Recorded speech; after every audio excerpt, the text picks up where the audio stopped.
Withdrawing money from your Lyft account to your bank account is a straightforward process. Follow these steps to ensure a smooth transfer. Step 1. Open the Lyft app. Launch the Lyft app on your mobile device.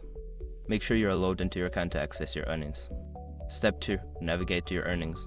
Tap on the menu icon usually located in the top left corner and select earnings from the list. This section shows your total earnings and any pending payments. Step 3. Choose Withdraw option. Look for the option to withdraw your earnings. This may be labeled as cash out or withdraw. Tap on it to proceed to the next step.